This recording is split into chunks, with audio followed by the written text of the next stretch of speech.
From the studio that brought you Detective Pokemon and an actual fucking nightmare comes Sonic the Hedgehog, a movie that looks and feels like it should have come out in the year 2007, but instead came out in 2020. I kinda owed it to my 9-year-old self to watch the movie because I was one of those Sonic fans as a kid. Yeah. Now I'm a big adult man who got to watch it, and it was pretty much exactly what I expected it to be.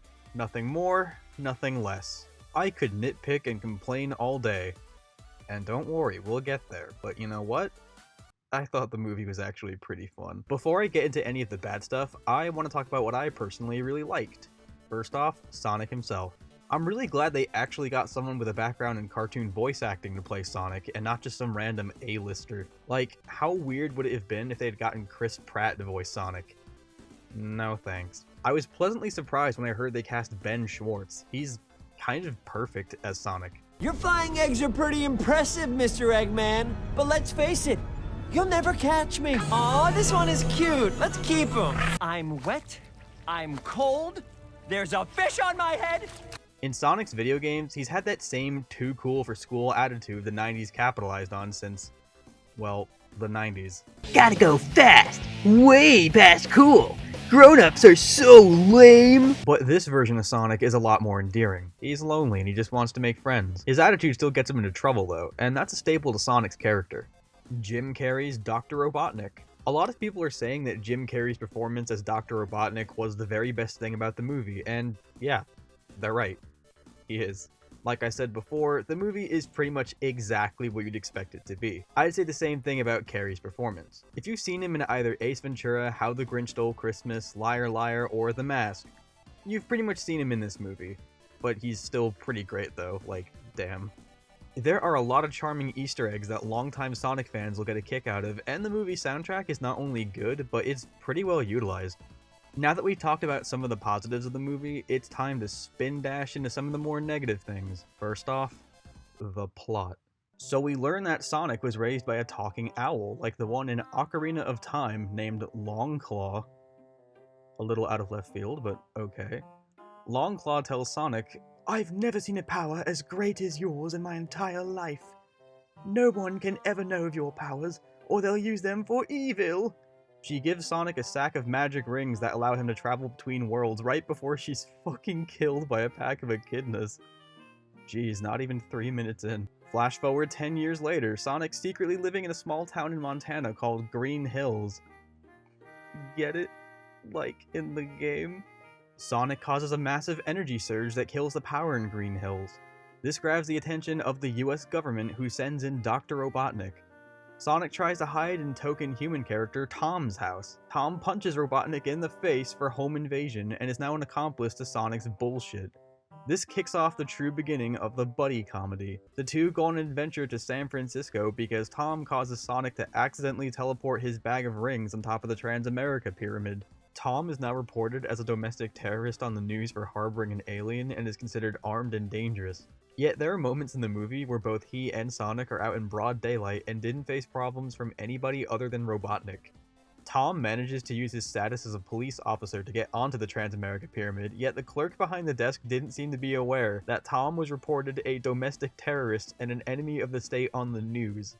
Going back to when I said this looks like it should have been released in 2007, remember that absolute dark age in film with all of those live-action CG incorporated cartoon movies like Scooby-Doo, Yogi Bear, Underdog, Alvin and the Chipmunks, Hop, The Smurfs, and more recently Woody Woodpecker?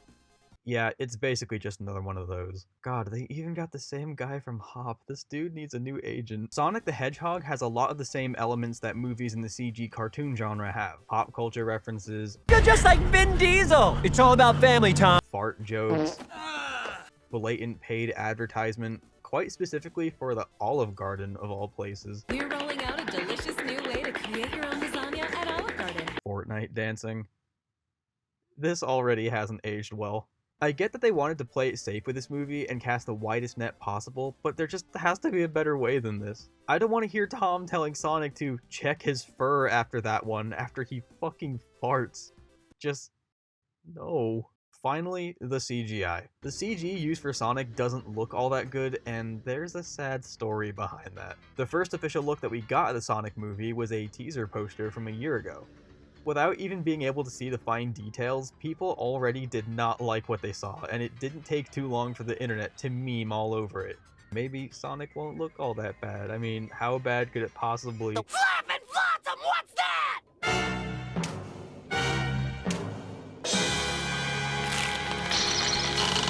Oh, he looks like shit. To this day, I am still astonished that someone actually greenlit this. He looks like a monster. He has like weirdly toned runner's legs and human hands. Needless to say, the Sonic fans didn't exactly take it well. You guys are the ones who ruined Sonic for everyone! Can't you see that? Have officially made me lose my marbles! The outrage was so heavy, the animation studio was bullied into postponing the movie by 3 months just so they can redesign and reanimate Sonic. Oh, now that's much better. Sonic looks a lot more expressive and cartoony, which is really how he should have looked in the first place. While the overall design looks better, the CG looks really undercooked and some of the texturing to Sonic's fur is kind of off. Granted, they only had 3 months to fix it, but still. I would have loved to have seen a 2D animated Sonic mixed with live action, similar to Who Framed Roger Rabbit. With movies like Into the Spider-Verse and Frozen 2 setting the new standards for modern animation, it would have been nice to have seen Sonic designed and set in something a little more contemporary and less like something that could have released 13 years ago. Overall, Sonic the Hedgehog is a fun, action-fueled buddy comedy that'll probably leave a few returning Sonic fans with semi-conflicted feelings and casual moviegoers thinking, yeah, I guess that was pretty okay. I give Sonic the Hedgehog a 6.7 out of 10. Had they not chosen a piss-poor design for Sonic in the first place, we probably could have gotten this version of Sonic with much more polish back in like November. I'm all for a sequel, just with better CG and more Jim Carrey.